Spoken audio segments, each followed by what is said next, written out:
What's going on, everybody? It is your boy Chris House. I'm back with another video. If you're not already, hit that subscribe button and hit that notification bell so that you will be informed whenever I drop another video. And disclaimer, if you hear a baby crying in the background, he is not getting tortured. He just misses his father.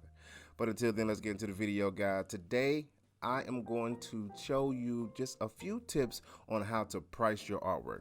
That's right, I'm going to show you how to get the most value out of each and every artwork or commission that you do and how to actually price it. So without further ado, let's get into the video.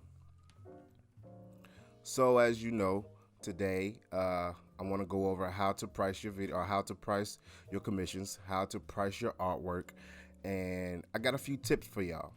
Before we get into these tips, I just want to let everybody know that I pray that each and every one of us are healthy and doing okay during this uncertain time with this virus going around. I just pray that we all got some tissue, and I pray that we all, continue to get better. And after a while, by and by, that the country will get back to how it was before. All right, so let's get back into this video. Tip number one that I have for everyone, anyone that is doing artwork. I know artwork is it varies, from painting to digital to graphics to street art to canvases on people's walls, just every different thing, doing t-shirts. But one thing I have for each and every person, that make sure that if somebody comes to you and they ask you for a piece of artwork, I think that you should have a price already set. That you go, not set, but say what you are going to charge them, because you know the magnitude of how much time it's going to take up to do this. So I do a lot of portraits for people. I do a lot of commissions that way, and often they come up in my DMs and they say, hey, how much do you charge for a cartoon? Because that's what I advertise, cartoon portraits. Because I do semi-realistic, but it's mainly cartoonish, because it's not really, realism. What? So what I tell them is, okay, here's on my prices that I got. Black and white is this, color is this, half body is this, full body is that. And from there, they can already have in their head, okay, so this is how much I'm going to spend, or this is how much it's going to cost. Now, a lot of people think that it's free. A lot of people think that, oh, you do this on a regular, so it should be free. And that's not the case. It should not be free. It's my time. It's my energy. It's my time away from my family. It's my time away from things that I want to do outside of drawing. So it costs you to basically use my time. So make sure that when someone comes to you and they say, hey, I have this idea I need to be down on paper. Can you do it? Yeah, I can do it. Here's the price.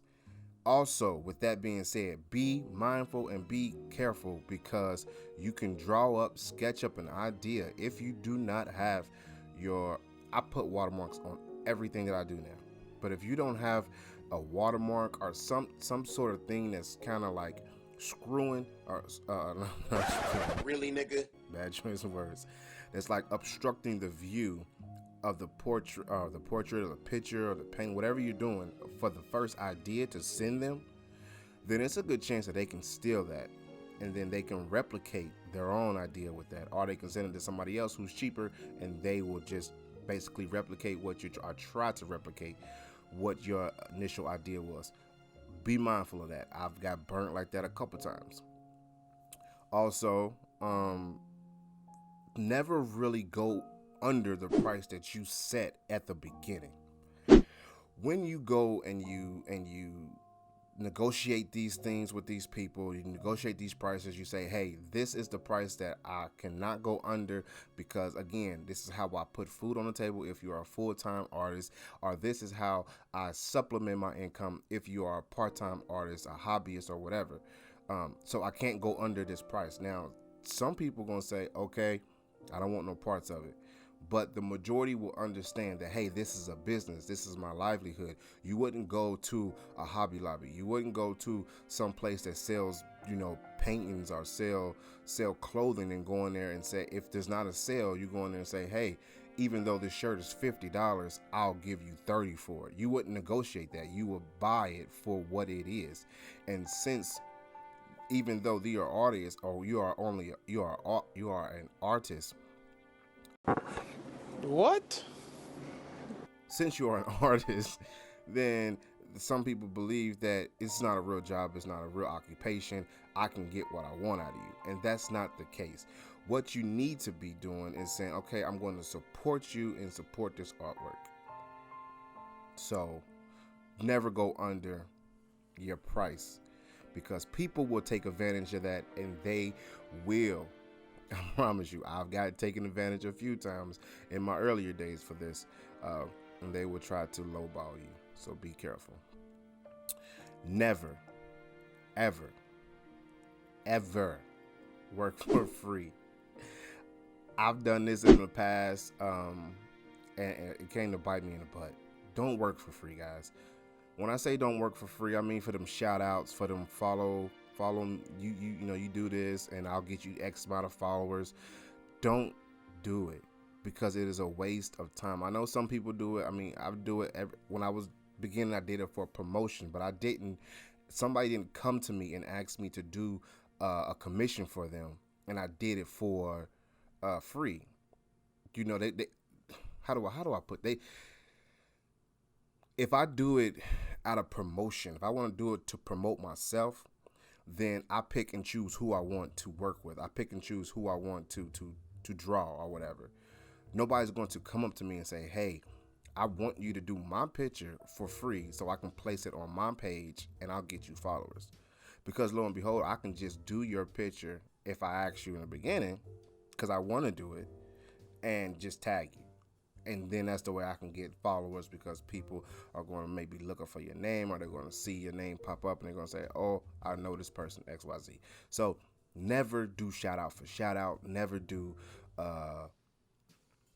work that you just doing for free, because it's a waste of time and it take forever, and you're going to lose so much money, because in the middle of you doing that work for free, someone is going to come to you that is going to want to spend money on you. There's want to spend money on the art that you do because they like what you do, and you're not going to be able to do it in a timely manner because you are wasting your time for free doing work for somebody that's not paying you, because your bills do not get paid if you are doing free work. You cannot go to the electric company and say, hey, I have XYZ followers. This should pay for my electric bill this month. They're going to shut it off. So make sure you're not doing anything for free, unless you are in the beginning stages where you don't have that many followers, you don't have that many customers, you don't have that much exposure. Then maybe then you can have an exception to do it for free, because then you can tap into their market. But if you are established, don't do it for free, please. So last thing, how do you price it? To me, it's simple. To some, it may not. We're going to do this real quick. Only got a minute left. So how do we do this for free? Or how do we price our work? We price it by time. Your price will equal your time plus the value of the work. So if I do a sketch, personally, I only want a black and white sketch, then I know that black and white sketch is going to take me 15 to 20 minutes. Then how much 15 to 20 minutes matters is value to me. So then I'll say, okay, this is how much it's going to cost, because 15 to 20 minutes of my time is this. Or if they want color, they want, inking and all that good stuff, then I'll say, okay, well, this is going to take me 2 to 3 hours. So now I got to say, well, I want to get paid XYZ per hour. So this is 2-3 hours. So I got to multiply that by 2 or 3 or however long the project will take me. Then I get my set price. So when I go in to negotiate these prices, I know exactly where I cannot go under. Now, you can start off saying, hey, if I know that I gotta charge them $100, that's the lowest I can go. I can go in with 125, say, hey, I could do it for 125. Now, if they say, no, I can't do that, then you hit them with the, okay, I normally don't do this, but for you, since I know you want to get this done and I know this is important to you, I'll do it for $100. Now, you done hit your bottom low, and that was the number, your target number that you came in with. They don't know that. They thought the target number was 125, 130, 150, but you smartly business-like came in high, went down low, just like a car salesman. You go in high, you scope down low, and it's a price that every car salesman is a price that they cannot go under, just like your artwork. It's going to be a price that you cannot go under. So that's the tip, guys, and that is the tips, and that is how you don't get lowball, how you set your price. Have a set price, never go under your set price, never work for free, and your time plus the value of the picture is going to equal your price for that picture, photo, or whatever work that you are doing. All right, guys, that's all I got for you. As again, my name is Chris House. If you like the video, please hit the like button. If you want anything else explained, just hit it in the comments. Let me know what you all want me to talk about. I hope you enjoyed the photos, or not the photos. I hope you enjoyed the pictures that I did as a speed painting behind me. And as always, guys, please stay safe out here. Again, live, love, and create.